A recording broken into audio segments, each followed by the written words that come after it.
بسم اللہ الرحمن الرحیم۔ معزز ناظرین السلام علیکم۔ آج کی ویڈیو کا عنوان ہے دھوبی کا گدھا۔ ہارون ایک چھوٹا سا لڑکا تھا جو کراچی پاکستان کے سب سے بڑا شہر اور بندرگاہ کے بیرونی علاقے کے ایک گاؤں میں رہتا تھا۔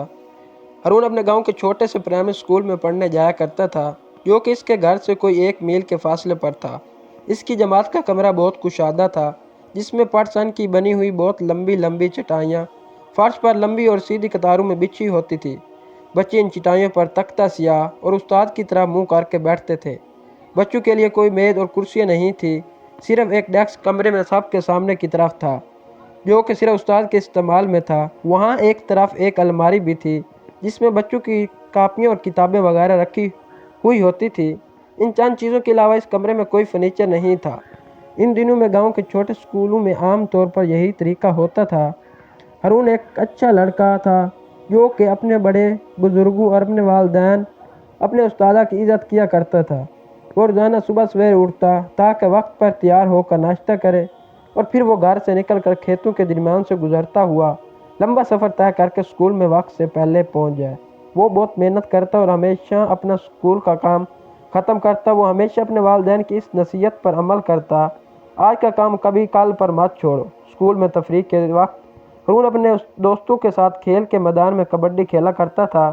یہ کھیل پاکستان کے دیہاتی علاقوں کے نوجوانوں کے درمیان بہت مقبول ہے اور ہارون کو بھی یہ کھیل کھیلنا بہت پسند تھا۔ ہارون کے ہمسائے میں ایک دھوبی بھی رہا کرتا تھا جس کا نام تاجو تھا۔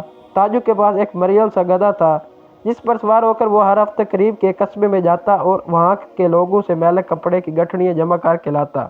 پھر وہ گدھے پر سوار ہو کر کپڑوں کے ساتھ دریا پر جاتا اور وہاں پر وہ کپڑے دھو کر لاتا۔ تاجو کی یہ بری عادت تھی کہ جب وہ گدھے پر سوار ہوتا تو وہ بیچارے گدھے کی ٹانگوں پر زور زور سے چھڑی مارتا۔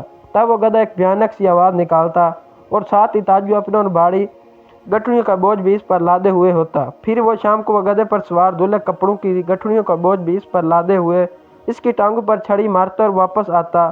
جب دھوبی پاس سے گزرتا تو ہارون اکثر گدھے کی یہ بھیانک اور غمزدہ آواز سنتا اور گدھے کے بارے میں پریشانی کی وجہ سے وہ بچہ رات کو سو نہ سکا۔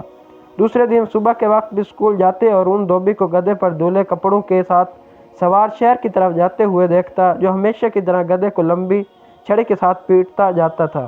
بیچارہ چھوٹا سا لڑکا اکثر بہت غور و فکر سے دیر تک اس کے بارے میں سوچتا رہتا کس طرح اس گدھے کو تاجو کی مار پیٹ سے بچایا جائے، مگر کبھی بھی کوئی منصوبہ اس کی سمجھ میں نہیں آیا۔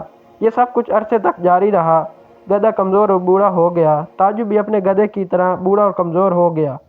اس کا نتیجہ یہ ہوا کہ دھوبی شہر سے اتنے زیادہ کپڑوں کی گٹھڑیاں جمع کرنے دھونے کے لیے نہیں لا سکتا تھا۔ اس وجہ سے اب زیادہ غریب ہو گیا تھا اور اس کو اپنے گدھے کی دیکھ بھال پہلے سے زیادہ مشکل لگتی تھی۔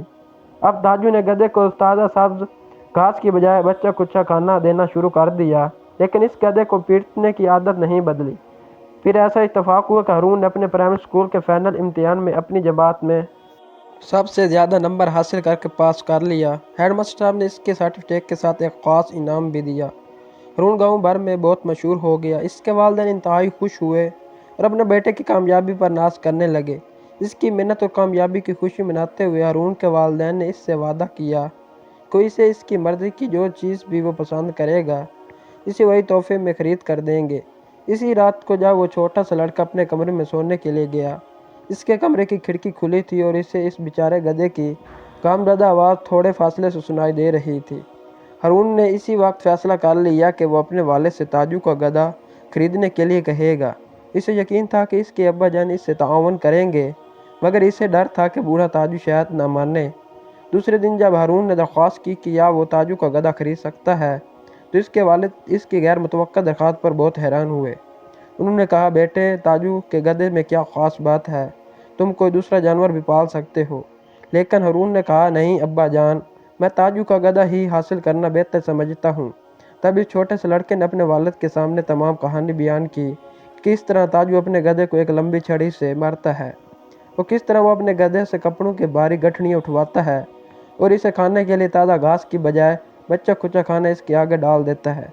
ہارون نے اپنے والد کو وضاحت کر کے بتایا کہ کس طرح وہ عرصے سے بیچارے گدھے کو اس سخت ظلم سے بچانے کی خواہش رکھے ہوئے تھا۔ اس کی داستان سننے کے بعد اس کے والد اپنے بیٹے کے لیے اس بوڑھے گدھے کو خریدنے پر راضی ہو گئے۔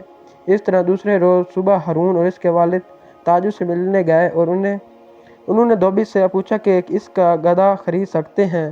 تاجو کی اس درخواست پر بہت تعجب ہوا۔ تب وہ سوچنے لگا کہ اس کا گدھا کتنا بوڑھا اور کمزور ہو چکا ہے اور اسے کھانا پلانا اور اس کی دیکھ بھال کرنا اب کافی مشکل ہو گیا تھا۔ پھر تاجو اچھی قیمت حاصل کرنے کے لیے کچھ دیر بحث کرنے کے بعد اپنے بوڑھے گدھے کو باپ بیٹے کے ہاتھ بیچنے پر راضی ہو گیا۔ ہارون اور ابا جان گدھے کو اپنے ساتھ ہی گھر لے آئے اور اسے اپنے گھر کے پیچھے بہت بڑے سین میں آزاد چھوڑ دیا۔ انہوں نے بوڑھے گدھے کو کھانے کے لیے تازہ گھاس بھی دی۔ انہوں نے وعدہ کیا کہ آئندہ اسے کبھی بھی کپڑوں کی بھاری گٹھڑیاں نہیں اٹھانی پڑیں گی اور نہ ہی کسی لمبی چھڑی سے مار کھانی پڑے گی۔ ہارون نے ہمیشہ گدھے کی دیکھ بھال کی پوری کوشش کی اور باوجود اس کی کہ وہ گدھا بہت ہی بوڑھا تھا مگر وہ جلد ہی طاقتور اور صحت مند ہو گیا۔